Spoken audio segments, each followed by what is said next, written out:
So what you gonna do, brother? We about to run wild with a style like no other. So somebody call Brodus Clay mother and tell her Richard runs other men like Ed Lover and Doc Dre. What Scott say, what they hang on every word like it's something that the Rock say.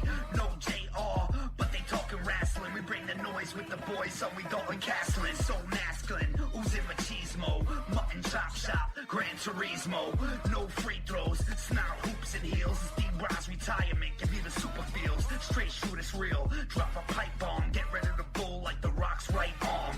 So stay calm, tranquilo. I'll go Naito and give him Destino. And we know that you chumps ain't ready for the heartbreak runs and the Cuban Genetti. They drop it heavy, tag team it like Teddy. Long go strong with the heat like Eddie. So steady like when Taker walk the tightrope. Spaz like Taz with the mic in a tight choke. Dirtiest player in the game with the eye poke. 1988 Macho Man on a lot of coke. These other cats are a waste, they boring. Illegitimate sons like Jason Jordan. And Richard Runz never give him respect unless they going on air with a broken frickin' neck. So bounce like Papa Pump's pecs. Every time they get down, they bound to catch wreck. Y'all don't know nada. They the Okadas, you're the Washington Generals, they the Globetrotters. A whole lot of podcasts in the scene, but Richard Runz running wild is the cast of your dreams. So it seems these two is too sweet. Bullet Club pulling up with schemes to delete. So retreat, we steal, we cheat, but I never lie, I swear on these beats. And these two got some styles for you, but what you gonna do when they run wild on you? Oh, hell yeah. It's the Big Dog Red Titus. And you're listening to the Running Wild podcast. Because if you're trying to run wild, this is the place to do it. Do you want to let everyone know that you get it? Do you not want to be a Melvin? Well, then listen to the Running Wild podcast. And if you don't, you know what you are. I'm the last real man, Silas Young. And if you're any kind of man, you'll be listening to the Running Wild podcast.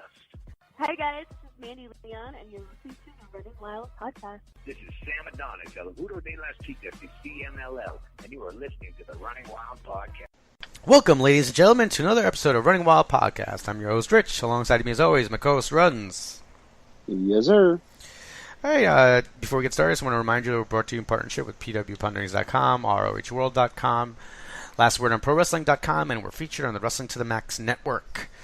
All right, so a little bit of a summer schedule. The G1, I think, has got us all messed up.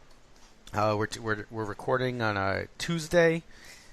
Just tons of all-in news to talk about, G1 news to talk about, I guess WWE stuff to talk about. Where do you want to get started? Wherever you want. All right, so let's talk about G1 blocks. I'll go over the point breakdowns right now. So as we stand, believe there are 3 more shows, right? We have... Was there not a show? Oh, no, so there's a show tonight. All right. Yeah. So there'll be a show tonight. Okay. Right now we have Block A, sorry. You have Tanahashi's in the lead with 14 points. You got Jay White in second with 12. Okada's got 12. Suzuki's got 8. Evil's got 8. Elgin and Page and Fale are tied at 6. And taking up the bottom, Maccabi and Yoshihashi are tied at 4 points. Definitely eliminated, I believe. And I believe Tanahashi and Okada is the last night, or for A block. So you gotta think that will probably decide the winner. I think White fights Evil, so that's not a guaranteed win or anything like that. But he's got a tiebreaker. He beat Okada, so... Correct. And I believe he beat Tanahashi as well. So he has the tiebreaker, but he has to beat Evil. And I don't know that happens. So if he beats Evil and then Okada beats Tana, then I think Jay White will win the block, which would be crazy. But, Tanahashi and Okada is going to be the main event. So, it's not going to be decided before the main event starts. You know what I mean? You would think, yeah. That makes sense. Right. I don't think the main event is going to not matter. I think that's going to be Jay White lost, so now whoever wins this match wins A block. So it's got, so that actually... didn't think about it that way, but you wouldn't go into the main event knowing already who had won because it would just take away from it so much. Correct. So that's crazy booking, man. You know, New Japan is the best. That's a big notebook right there. Setting it up that way. Yeah. So then Block B, Omega lost to Ishii in holy hell, like one of the best matches I've ever seen. It like in the middle of it prompted me to text you like I have accepted Ishii as amazing. Yeah. It just, you know, I refused to just because like he doesn't look like, you know, the prototypical superstar guy, and I know a lot of his matches are just physicality, beat the hell out of each other. So I never really like, you know, fully embraced it. But watching that match and like the stories that he's been telling lately with that physicality and that sort of stuff, with the G1 in general, I've really enjoyed it. I've become definitely a huge fan. I don't understand why you have Ishii beat him, but you know, that gives him a title shot down the line and all that sort of stuff. So I guess that's fine. But man, I wouldn't have minded seeing him be undefeated and all that sort of stuff. Yeah, I thought that's where they were going to go with that, so I was kind of surprised that he did lose. Right. You know, Ishii is... I saw the match. I actually went back and watched it because after you said that, I was like, oh, I should take a look at it. I haven't been watching every single match. I just... I can't watch that. I don't know. I choose not to watch that much wrestling. I don't know how to say it. Ishii is really, really good. I didn't get super excited for the match. I'm just not like, it was really well done, but I would put it up there as like one of the better matches of the tournament. Right, and if you didn't know that Ishii won, it's a real different match.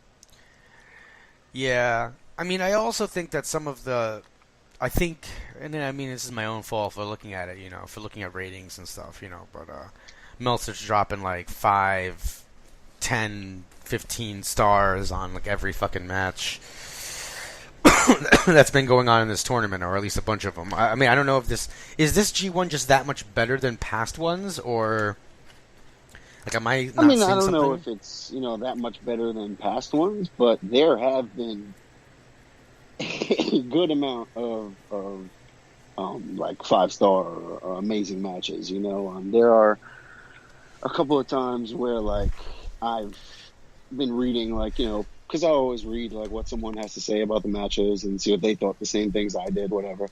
And so I'll always see like, oh, this was my favorite match of the tournament, like on every show.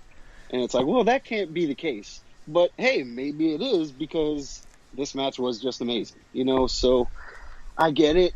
And yes, some people definitely get caught up in the moment with the here and now. But I can't say that I've disagreed with a lot of the stuff that they've had to say. You know, White, Omega, Page, beating Suzuki the other day was just a cool moment.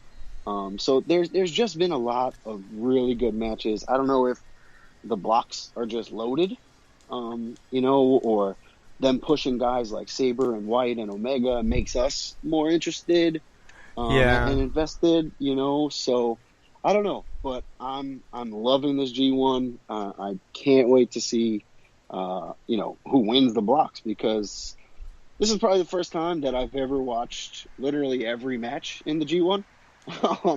So, you know, like I feel a little extra invested in this year. Fair, yeah. I mean, I didn't think of it that way. I've definitely watched more this year than I ever watched before. But I still tend to watch. I'm just really bad about avoiding social media, so I still tend to end up seeing or reading something before I go to watch it. Like, and see, so that for me, that's also the beauty of these shows being on at 6 a.m. is like, when I wake up, if I just don't go to social media, then I can't possibly see the results. You know, it's 8 o'clock in the morning. Half the world is still asleep. Like, I think I'll be all right. Well, it's true. I mean, my wife. Yeah, I should just get up the next couple of days, like with my son really early. Just wake up at 6 o'clock and just surprise the wife. I think she'd be happy Good luck because with that. I've been sleeping till 10. So it's been, So there you go. That's it. The last 4 days of the G1, just get up at 5:30 in the morning. And be up before him. He'll just wake up and he'll be like, "Dad, you're awake? Like, what's happening?" Oh, we're watching wrestling already? Cool. Yeah, we're not there yet. Yeah, so I mean, I think you're right. I think it's gonna probably come down to Tana and Okada. I don't see Tanahashi winning though. No, and I mean, this whole thing with Okada, going on the losing streak, and it makes sense. And I mean, would I mind seeing Okada Omega in the finals or at Wrestle Kingdom? No. So I mean, on that hand, it is what it is. But I really don't know. They could go some crazy route and have Okada win. They could go some crazy routes have White win. They could go crazy routes and, have Ibushi upset Omega. So Block B, I really think it comes down to Ibushi, Omega, and Naito, correct? Are you looking at the block? Yeah, you have the top 3 point getters. Omega's got 12, Ibushi's got 10 right now, and Naito's got 10. Right, so Ibushi faces Omega in the last match. And I believe, I don't know. Now Ibushi owns the tiebreaker over Naito because he beat him, right? Yeah. I don't know. That could be interesting. Omega and Ibushi should be a hell of a match. So, as always, of course, it's going to come down to these last few shows. We'll get a little bit maybe clearer picture depending on the next show if anyone loses or gets eliminated. So, it's going to be a lot of fun, and there's not much more you can ask for than, the entire tournament being decided by Okada Tanahashi or Ibushi Omega, Yeah, no, I mean, I can't believe that we're already going to know about Wrestle Kingdom main event. I mean, I know this is annual, but I'm paying more attention now, so you can crap on me if you want, but it's crazy. Like it's a long time. I mean, it's August. It's a very long time, and I don't know. That's they go their separate ways for a little bit, but it's still there. The champion's defending his stuff. The G1 winner is defending his thing. So there's always that doubt in your mind that, oh, maybe Omega loses. Maybe let's say Okada wins G1. Oh, maybe Okada loses his opportunity. You never know. So, there's so many ways that they could go in those next however many months, 4 or 5 months. It's been cool tracking it though. I mean, I think maybe it'll be next year. Maybe next year's my year to be like super into it. Time difference is always going to be an issue. And time difference is an issue, but it's the summer, and I mean, I know there are other issues, but it's the summer, and waking up, throwing on the 4 block matches, the 5 block matches, it's a lot easier than I think you think. Yeah, I think also, I mean, I understand they're doing full shows, but how long are they're like two something? Because they have a lot of undercard stuff going on too. Right, and I mean the shows actually are pretty quick. Like the undercard matches don't really last long, and then the G1 matches have a 30-minute time limit, I believe. So none of them are like crazy. Yeah, I can't watch hour-long matches. I just can't. Which is just not there anymore. Yeah. Okay. I can barely watch a Netflix show without pausing it 5 times. All right. Well, you know what? Before we move into other stuff, let's just touch base on Raw from last night. I haven't really been watching. I mean, I put it on last night.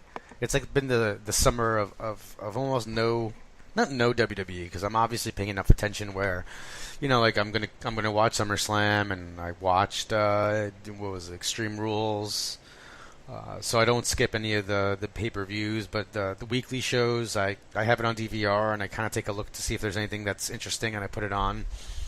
But I happen to just, I don't know why, have an extra moment, and I put it on last night. Man, Paul Heyman's promo on Monday Night Raw last night, kind of backstage interview, but not even backstage, like in a secluded office room with those little sit downs. Renee Young. I mean, so good. You would, we were talking about it before we started the show, but it's like his best girl dumped him. This dude is so heartbroken that I really believed it. I mean, from that promo, Correct. he could. Well, and it's not even just that promo. Think about the years that they've literally been together for Brock's entire WWE career, right? And they've been friends out of it. He's always been his advocate and his promoter and all that stuff. So now to see this happen to him, where he was untouchable, him and Brock, that was his, like you said, his best girl, that was his world. And now it's all come crashing down. It's all tearing apart. And, Paul Heyman has always been a genius. But, that promo last night was just in case anyone, thinks that I've lost this step, here we go, because this is just pure brilliance. Yeah. I mean, do you think he could end up, I don't think he's going to interfere. I mean, does he, does he... He still wasn't, right. See, backing now that's what Roman. I was now that's what I was wondering if, he gets involved and kind of costs Brock. But you can't do that. You can't taint Roman's win if this is going to be Roman's win. If Braun cashes in or whatever, that's what I'm thinking. Fine. What if he's you can't taint this with outside interference. What if that's what it is? He's got, now he's backing Braun. But I don't want to see that. I don't want to see him jump from Brock to Braun. One, I don't think Braun needs him, and two, it's the same thing. You know what I mean? Oh, here's my monster. It's the same presentation. So I would much rather see him with someone like Dean Ambrose, where Ambrose can talk, but he might need a little something right now, and he might need something to get people booing him or whatever the case when he comes back. So I would rather see a change of pace like that, where he go like when he was with Punk, something like that, where it would feel different than these last 2 years of Brock. I just can't imagine. But and last night, I know you didn't watch the whole show. Something they did was they had a video recap of the feud between Brock and Roman. And before it started, they were like, the feud or the rivalry that has captivated us for 3 years. And I'm like, that's because you motherfuckers have pushed this on us and not given us you didn't give us an option. You know what I'm saying? And it's New York City.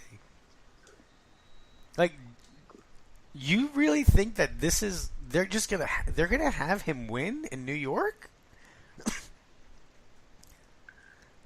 I mean, I don't see a way around Braun not cashing in, so I'm not exactly concerned about the outcome of this match. I didn't think of it that way. So you think that Braun will cash in? It just won't be with Heyman. Right. I think he could and should cash in. I just don't think he needs any bit of Heyman to do it. I mean, you figure it's got to happen because they're doing this ridiculous stuff where he's kind of feuding with Jinder and Kevin Owens right now. Right, and obviously a prototypical time filler. Yeah, I mean, he puts. They were having a Kevin Owens show, and there was a little stage set up, and he pushed him off, which I thought was pretty good. I don't know. Yeah, but that's what I'm saying. Braun doesn't need Heyman. Braun is Braun. Like, just let him be funny. Let him be the big goof he is, and everything else will fall into place as it has. Much like I predicted a few years ago on this very podcast. But that's beside the point. So, I can't wait for SummerSlam. I can't wait to see Braun win the title. And yeah, I mean, how great would it be if Roman finally beats Brock, and then Braun is there to cash it? I just hope it's not like the Rollins one where he inserts himself into the match. See, again, I couldn't care less because, like, if he inserts himself into the match, then Roman has an excuse, right? If he cashes in against Roman, then Roman has an excuse. Like, I don't mind them setting up Braun and Roman or anything like that, Roman should just go to New Japan, hang out with Guerrillas of Destiny for a while, get himself some nice cred on the internet, and then come back. Yeah. People would probably just stop watching New Japan if that was the case. He comes out of Wrestle Kingdom at the end, and he brings the briefcase with him, and they're like, that doesn't work here. He beats Omega. Yeah, no, it'd be fantastic. No. All right. Well, yeah, I mean, and we'll actually, I think, be taping very shortly again for SummerSlam. So I guess we'll talk about that more when we preview that as well. Now, the Evolve had some pretty big changes, or at least one big change this weekend. Where see, so that's what I was going to say. What? So they didn't have a couple changes. They had one very big change that I then paid $9.99 for the next day just to watch that and see if anything happened on Sunday. $9.99, that's nothing. I'll happily pay $9.99 for $9.99. That's fine. If you wanted to watch, I really like Shane Strickland. So I wasn't upset to see him beat Riddle. I think that's a smart move for Evolve, just in terms of popularity wise. But it was a hell of a match. It was really well done. They told a good story, similar, to what we've been talking about a little bit. They had like a whole thing, about like this rivalry has been building and all that sort of stuff. So I enjoyed that. Riddle losing, not the biggest shock. However, it just makes me absolutely thrilled because clearly, much sooner than later, Matt Riddle will be on NXT or New Japan or wherever the hell he's going. Yeah, I mean, it's got to be. You would think you would think he's going to WWE. I mean, you would think so, but I mean, hey. I just don't know. I mean, and he I'm not sure if you saw, he did an interview with something over the weekend where or maybe like towards the end of last week, where he basically said like, I've kind of outgrown the indies. I need to move on. He said that he spoke with NXT, he spoke with the president of New Japan, and the way that it sounded was either A, he's going to quit smoking, or B, he's agreed to some sort of deal with them where like, okay, I'll pay these fines, just leave me alone, sort of a thing. Because the way that it sounded was like that's not an issue. It was an issue in the past, and now it's not. So whatever the case is, hopefully, ideally, they've worked that out enough where Matt Riddle will be perfectly fine wherever he goes. All right, well, that's good. I mean, I know that, it's kind of easy for that to be the focus a little bit of what's been going on overall with him in terms of, like, the issues that he would have. I think he'll be really good in NXT. I think I'd like him better there, but I think he'd do really well in New Japan as well. I mean, I don't think that would be a bad choice. See, and it kind of sucks that this timing is the same. Maybe, I don't know, maybe his Evolve contract is running out or whatever, but it's unfortunate for him, I think, that these two offers seemingly came at the same time, because him in New Japan for a year, oh my God, that would do wonders for his career, I think. And that's why, like, yeah, NXT is the move, but if he showed up in New Japan, I would go just as crazy because I know what that would mean. Hopefully, for his career, learning another style, getting even better, the matches he could have there with some of those guys, it would just be awesome. So. Either way, it's a win-win for wrestling fans. It's a win-win for Riddle, and I just can't wait to see, where we go. I mean, selfishly, I think I'd like him to be in New Japan for a year, because then that might mean that watch him. He can be in. He might go to Ring of Honor. Crossover, maybe like Global Wars type stuff. Because all those New Japan guys are on Ring of Honor shows. I mean, Kushida and.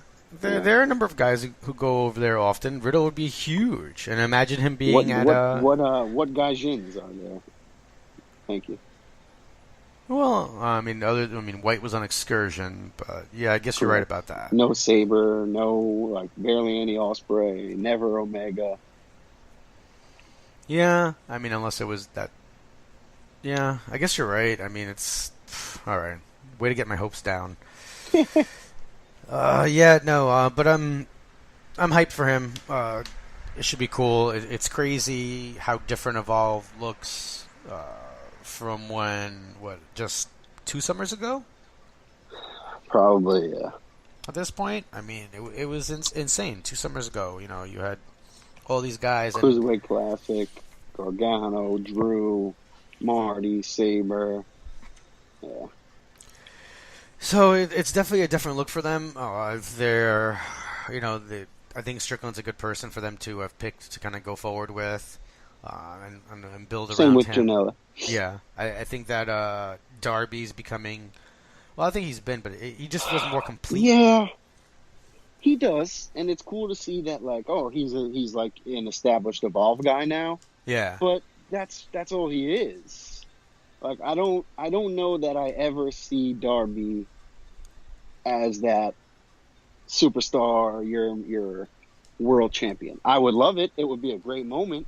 Oh yeah. But I don't know if Darby Allin, the Evolve champion. I don't know if that's putting my butt at least in the seats. I love Darby. I love going to those shows, watching him get thrown off the stage and all that kind of stuff. I love that guy. Yeah. But I don't know that he's the world champion. Fair. I think that's a good point. That's the issue, right? He can win it, but then how long can he hold it for realistically? He could have a couple because battles. He's just the underdog. That's his whole thing. Is he gets his ass beat, he keeps coming. He doesn't know when to say when. Man, just one of my favorite moments was Cage just press slamming him from the ring to that stage in La Boom. It's just kind of crazy.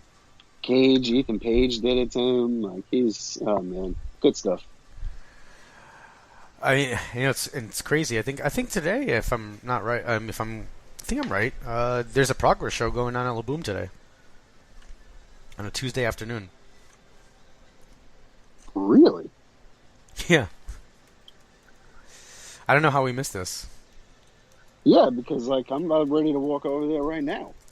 It's sold out, but I'm sure you might be able to buy tickets. Is it sold out, or you really think they're going to tell me no if I walk up to the door? I probably can't have. Want my $20? No, sorry. No, they said it's sold out. It's definitely today. I'm looking at it right now. Yeah, no, it's at La Boom today. You should walk over. You might be able to convince somebody online to get offline. And I'm looking for the time. The poster I'm seeing does not have the time. Oddly enough, it's let's see.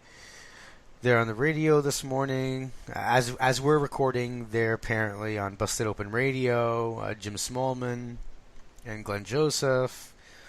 Apparently, Mark Henry's on the show with them, which is interesting. Sweet. Progress is pretty much basically WWE at this point. Yeah. No, yeah. So they're sold out. feel like you could get down there. I just want to do this just for the point of it. Like, I'm pretty sure if I showed up, they would just, okay, yeah, one more person, you can come stand on the side and have a beer. You know what I mean? If you get there early enough, you might just be able to like help them carry one thing in, and then they'll let you in for free. Yeah, I'll just walk in like I'm part of the roster. Like just shave though. That's kind of tough. Oh, See, no, I don't have a big beard, so it's like a little rough. I think we'd definitely get in if I just came down. Like I'll just wear a 3-piece suit. If we just walked in together, like carrying backpacks, we'd be like, oh yeah, we're the Progress Tag Team Champions. Like someone says something to you, and like before you respond, I'm like, excuse me, please direct all questions to me. My client's not taking any questions. Please see my manager, mate. There you go. Or they'll be like, oh, wait a minute, it's what's his name? I can't remember the guy's name now. The guy, your twin. There's a lot of people. Action Bronson. Yes, Action Bronson. That's who it was. All right. Let's see. So, you want to move into CMLL news? Nope. I just will say. Well, we did watch a CMLL show the other day. Yeah, it was a thing. It happened. I don't really know what else to say. Well, hold on. I mean, did you watch the whole show? I mean, watch is okay. Did you watch the main event? So what I'm trying to say is, watch is a what's that word I'm looking for? Like, watch is a strong term. All right. So it was on. Because the main event... It was on... Well, so here's the problem. It took place during the new Call of Duty game. Like, it's a test right now. It's the beta. I saw that. So it's only out for 2 days. So, I mean, I was pretty heavy into that. So that was a little rough. All right. The main event, though, was Roosh and the Briscoes versus Penta, Phoenix, and LA Park.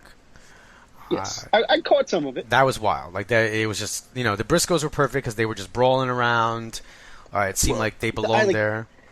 That's what I was just gonna say. The Briscoes, like, if there's ever anyone who's like made for Mexico, it's those guys. Oh man, and Marcus, they're the best. Mark just like there was. They had a show like the next night or something, but they did a couple promos. Like they did backstage stuff, which is kind of cool because, like basically one of the reporters asked if Taven, asked Taven about facing off against Roosh because they had some issues after Taven's match, and he's like, "Yeah, man, like bring him to Ring of Honor. Like we'd love to, Sure. Like that's the dude. That's the dude who I don't understand why Ring of Honor hasn't brought in forever because he's part of the original Los Ingobernables. Like you could just have him go during a Global War show and have him team up with Naito and Evil. I don't know why we haven't done that yet. And then the Briscoes were asked, like they were like, Mark's like, we'll defend his titles against these Lucha Brothers like anywhere. We'll put the ROH titles on the line. Imagine seeing the Briscoes versus the Lucha Brothers at G1 Supercard or something crazy like that. Right. If ROH, especially with these guys working for CMLL now, I don't see any reason why they shouldn't or can't bring in Penta and Phoenix. They don't have to bring them in every week, but every now and then, like you said, for a super match against the Bucks, for a super match against the Briscoes, God. that's a seller. That draws in the people, that draws in everything. The Lucha Brothers against the Young Bucks and PWG has always been phenomenal.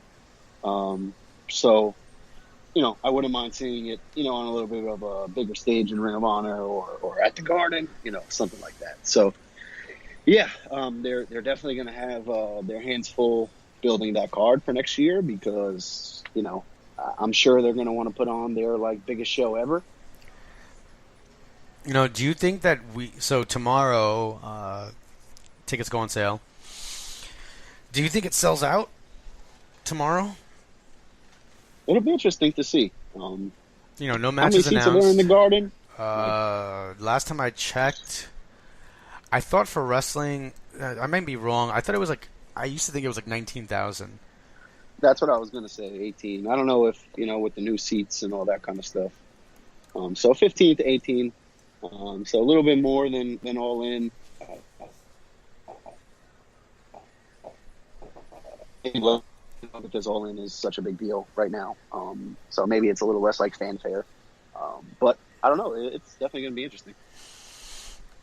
Yeah, I mean, the one thing, I don't think they've released they released that the tickets go from, I believe, something like 300 30 to 300 to 30, So I mean, there are definitely different price ranges for different economic circumstances. I think we might try to go crazy. I don't know. I'm short, so that's prohibitive. I don't like sitting on the floor in row 12 because I can't see anything. As we learned from NXT a couple of years ago, it's kind of better off to be on the risers. But I think they could. It's interesting though. I mean, even if you watch the videos, we don't know. I think that part of the issue is that they don't have Cody and the Bucks. I think contract situations basically they weren't part of the advertisement for the original press release, right? Because technically they could leave. Did you see Being the Elite this last week? Mm-mm. I didn't watch it from yesterday. There was one point. So the Bucks went. I don't think they wrestled. I was going to try to go to one of these shows. They were at these stadium shows for this NEW, Wrestling Under the Stars. And one of them was in Connecticut, and one of them, they're minor league ball stadiums, and one of them was in Fishkill, New York. And then apparently they were in Orlando. So one of the last scenes, they're standing in front of Full Sail. Nice. It says Full Sail behind them. I don't know if it's the actual whatever, but they're standing in front of a thing that says Full Sail. And we just want to thank everybody, everyone in New York.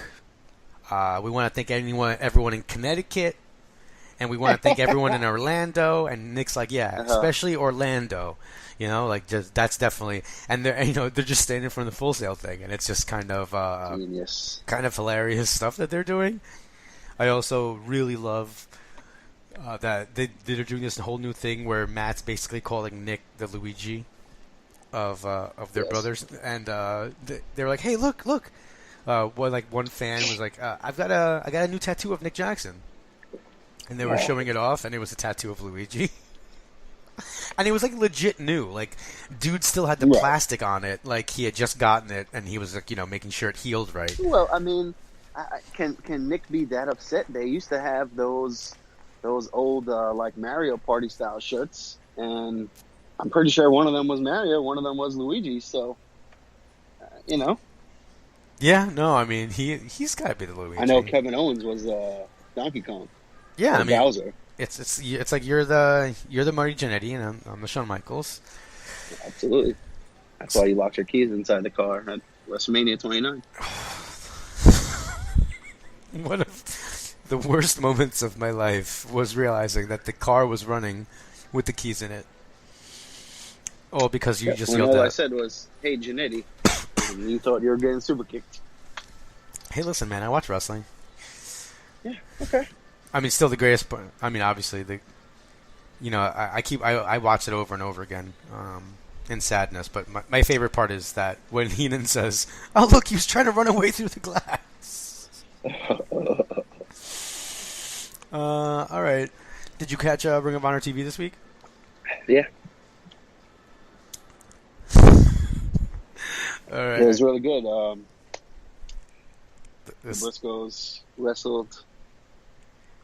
Did you see the 6-man? So the main event was LIJ versus SCU versus the Young Bucks, which was pretty good. SCU? Yeah, that SCU stuff. I mean, I'm telling you, man, everything that's on Being the Elite is just gold. I'm interested in everything. The SCU stuff is international. I've been joining a podcast with some guys from Spain, and they love SCU, man. Like that group is super over in Spain, apparently.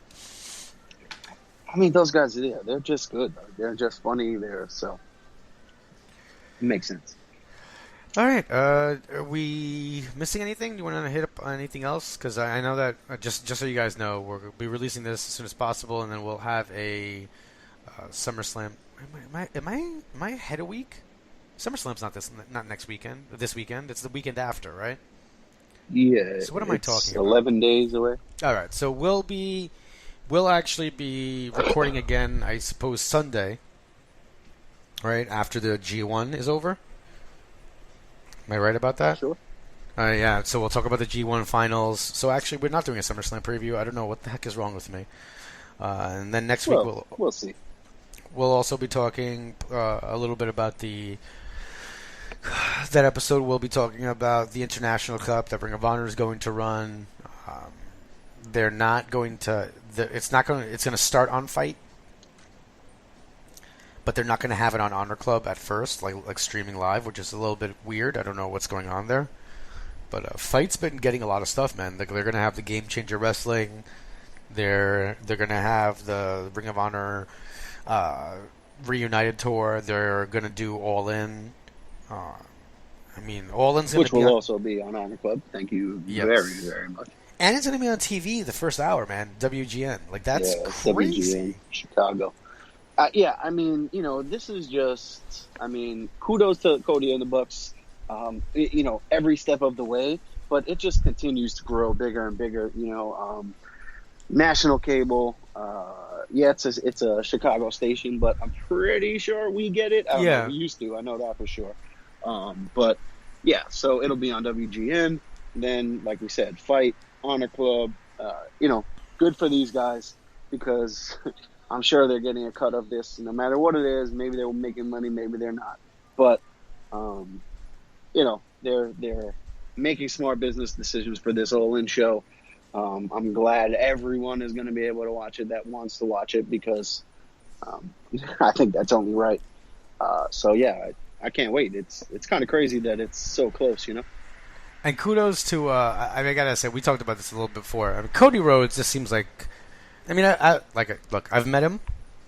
Seemed like a very nice guy. Obviously, during interviews, it's a different experience. You're just kind of running that real quick.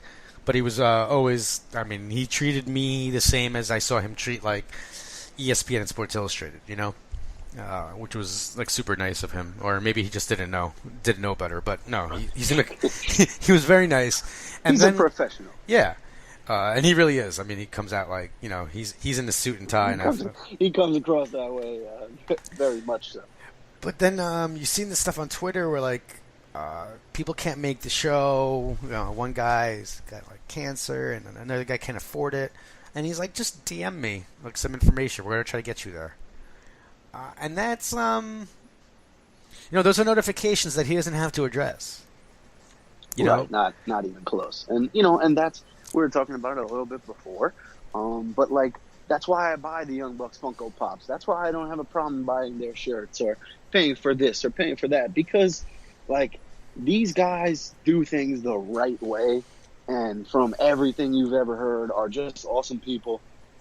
So you want to support those guys. You want to make sure that I know my $10 isn't going to make a huge difference, but it just makes me feel like I'm giving something back to these guys who have given us, so many good memories and just do such good things for the wrestling community or just people in general, Yeah, I'm such a cheap. I'm notoriously. Well, you didn't need to throw yourself under the bus. It's fine. I'm fine. I'm I'll just saying. I'm cheap, man. I'm cheap. It's not a bad thing to support these guys. Look, I saw somebody. I want the Young Bucks book, the book they released, the kids book. I want it. I want it to be hardcover. So I was like, hey, I want to get it right away, but they don't have the hardcover version yet, so I'm going to wait. And then I feel terrible when I see people ordering the softcover version and they don't even have kids. They're just like ordering it to support them, and I'm like, oh. man, I should have just done that. You know, like I really enjoy what those guys do, and just kind of the general humility of everything. I don't think it's part of the act. It's all sincere. You know, that's the kind of cool thing about it. And it makes me feel it's those times that I'm like, all right, stop being a cheap bastard. You know, like I'm just so. And it is tough because, you know, things aren't cheap, and people have expenses, people have lives, people have families. So it's not always easy, you know, but for anyone, I don't think it's such a bad thing to buy a shirt, to buy something, you know, and not just the Young Bucks, but, you know, support your favorite wrestler, support your favorite artist, support your favorite whatever. You know, these guys are doing it for the love of the game, you know, so it's you know, what more could we ask for? I mean, I did have the problem when we were getting ready to go down to Baltimore for Best in the World that I I realized that half my draw is like Ring of Honor T-shirts. Half my wrestling shirts are like Ring of Honor T-shirts, and I'm like, oh wait a minute, it'd probably be kind of weird if I just walked in wearing one of these shirts. So I had to like dig through that. Would have been allowed. You know, I just can't. As I'm wearing a black T-shirt, I just can't. I can't buy any more black T-shirts. It's just I've got too many. It's rough. Yeah. All right. Well, I think that's everything for this week. Unless we left anything out. Nah, man, that's it. All right. Support your favorite wrestlers. Yeah, no, support wrestling, watch wrestling. It's summer. Enjoy it while it lasts. I know not everybody's on a teacher schedule. Let's not bring that up. All right. I mean, yeah. It's still August 7th, so I should kind of shut my mouth about that. But definitely just keep on watching. Send us any feedback over at Running Wild LWOS on Twitter. You can email us at runningwildpodcast@gmail.com. Leave us a review on iTunes. We really appreciate the feedback. And if you guys want to send any trivia or anything like that, if you're going to shows, you know, anywhere, send us your review, your thoughts on that show. We'd love to share it on air. You can follow me at Rich_LACONI on Twitter, and you can check out the Ring of Honor coverage I have over at PW Ponderings and ROHworld.com. With all that out of the way, I should remind you guys that you've listened to the podcast that is just too sweet. For Rich and Runz, this is the host of Ring of Honor Wrestling, Ian Riccaboni, signing off. Be sure to join them next week for another episode of the Running Wild Podcast.